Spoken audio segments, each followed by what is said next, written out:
Apple gave us a preview of iOS 16, the big new update coming to the iPhone later this year, and they've added some features that I've been wanting to see for years. Starting off with the completely redesigned lock screen. So with iOS 16, you can create and customize lock screens, kind of like you could with watch faces on the Apple Watch, where you can change the font and the colors, you can add widgets for things like battery percentages, and you can switch between them based off of focus modes or just when you want a new wallpaper.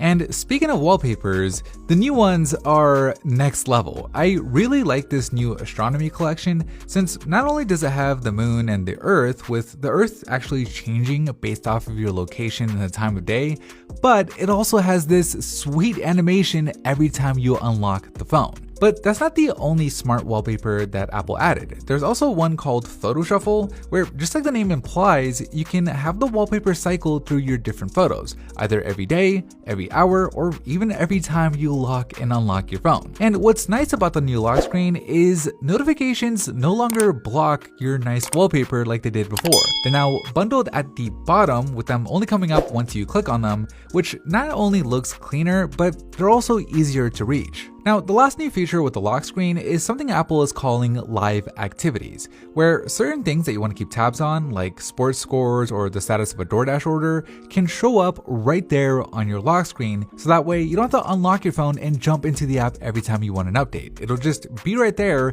and once developers start supporting this, it'll save you a ton of time. But moving on from the lock screen, let's talk about iMessage, because it got 3 new features that are going to make the messaging experience just that much better. So the first is you now have the ability to mark a message that you've already read as unread again, which in the instances where you're just too busy to respond in the moment that you read a message is a great way to remember to get back to people. And then the next feature is the ability to finally edit a message after you've sent it. We all make typos, and now instead of having to send another message to correct yourself, which is an annoying experience for everyone, as long as you do it within the first few minutes, you can just tap on the text and edit it. Or if you've completely changed your mind, the third feature is you can just undo the message altogether. Now, these features will only work if you're sending an iMessage to someone who also has iOS 16. So if people don't update their iPhones or if they have Android, this stuff obviously won't work. But for the people who do,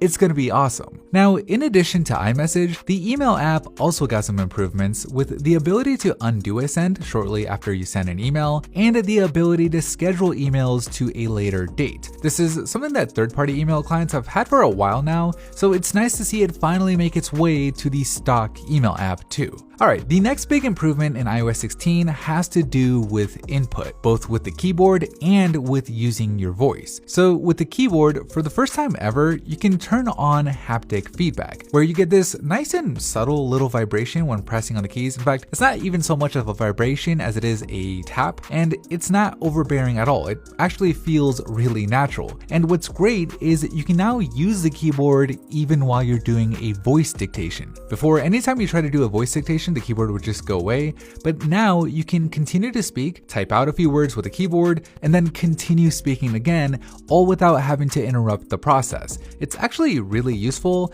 and it takes voice dictation to the next level. Apple also added a new auto punctuation mode for voice dictation, where the phone will try to add periods, commas, and question marks where it thinks they make sense, and it works okay. Finally, the last improvement with voice has to do with Siri, where now when you ask Siri to send a text message to someone, you don't have to sit there and confirm everything before it'll actually send the message. And instead, Siri will show you the message with a little countdown, and if you don't spot any errors, you can just let the countdown expire and have the message sent automatically. So with this being Apple we're talking about, of course there is going to be updates to privacy and security. iOS 16 now makes apps request permission to access your pasteboard. Control Center now gives you a history log of permissions accessed by apps, and there are a couple of improvements to Face ID as well, with it now working in landscape orientation instead of just portraits, which if you've ever accidentally locked your screen while you were watching a video, you'll definitely appreciate this. But maybe the more useful feature for Face ID is in the Photos app, where your hidden albums and your deleted photos will now automatically require Face ID in order to view them. This also works with Touch ID, and it just makes sense. I have no idea why Apple didn't add this before. Now, speaking of photos, there are a couple of improvements here as well. So you can now